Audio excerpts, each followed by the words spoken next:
Hi, everybody. Welcome, welcome. Today, I'm going to be speaking about stress, right? So, what is stress? I think we all have an understanding of what this is, but it's defined as a mental state or an emotional strain or tension resulting from any adverse or demanding circumstance that we experience. Now, stress is kind of triggered when we are experiencing this overwhelming feeling of physical threat. Our brain basically is left with only several options, which is to choose to fight, um, to run away from, or to freeze. So, this is ingrained in our survival mechanism. So, we acknowledge the reality of the stressful environment that we all work in, and stress pretty much occurs when you're feeling really drained, but you're still able to recover, between shifts with sufficient rest. However, when you start feeling burnt out, it occurs when you feel really drained on a consistent basis and you're not really able to recover between shifts. This is a problem. So, a very smart man wrote a book. It's called Emotional Intelligence, and his name is Daniel Coleman. And his book came out in 1996, and he described something called amygdala hijack. So this is a personal and emotional response that is fairly immediate, and it's overwhelming, but slightly out of measure with the actual stimulus. Um, because it kind of triggers these emotions of threat and fear. Now, the amygdala is part of the limbic system, and it has a really important role in emotion and behavior. So we kind of have looked at science has looked at it, and they kind of have labeled it as where the feelings of fear are being processed. And we've also found that anger and sadness are in these same areas. So, what does the amygdala do? It kind of detects fear. It prepares for kind of any emergency events, mainly threats, like physical threats to our being.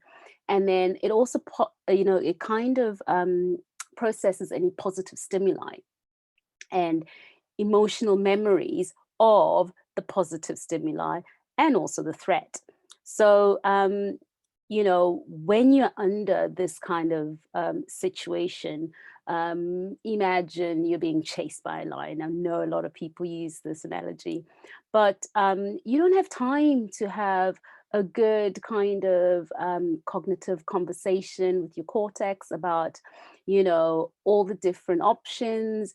It just reduces everything down to three options. It's neurobiology, your neurochemicals start pumping in. You've got cortisol, you've got noradrenaline, and it's basically down to the three options. Are you going to fight? Are you going to run away from? Are you going to just freeze? All right. So, the two critical things I believe that you can do to avoid this emotional hijacking that happens. And you need to first of all increase your emotional intelligence, and this is known as EQ. And the second one is to identify and proactively address the triggers. Okay, so you need to actually address these triggers. They can be stresses or stimuli that basically trigger a specific response. So a lot of us understand that, potentially what the stress cycle is, but actually the stressor or the trigger and the stress itself are two separate things, and we need to deal with them in a separate way. So, these are the two critical things that you can avoid the emotional hijacking. There are three things that you can do when you realize you're in the middle of an emotional hijack, when you kind of catch yourself thinking, whoa, I've gone down to my reptilian brain and I'm thinking only these three things.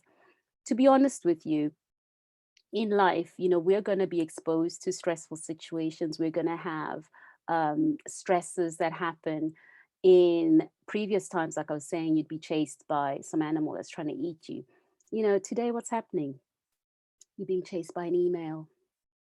It's not going to eat you. You're not really in threat of your life because of this email. However, we still have got that ingrained response, and we need to start being able to put in place tools and systems that help us manage it a little bit better. So there are three things that you can do when you realize you're in the middle of this emotional hijack kind of situation. So first of all, take a deep breath.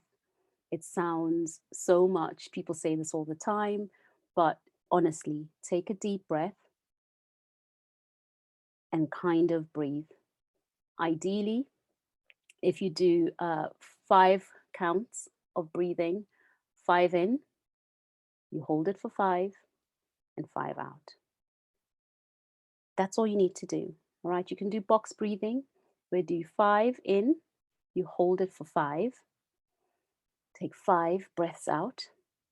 All right, so you just count to 5 as you breathe out, and then you hold it for 5. What you're trying to do is just calm your response so that it doesn't allow it to escalate to you deep breathing, increasing your heart rate, allowing the cortisol to kind of get you ready for that fight or for you to run. You're not running anywhere. You're not going to be fighting anybody. The second thing is you need to change your setting.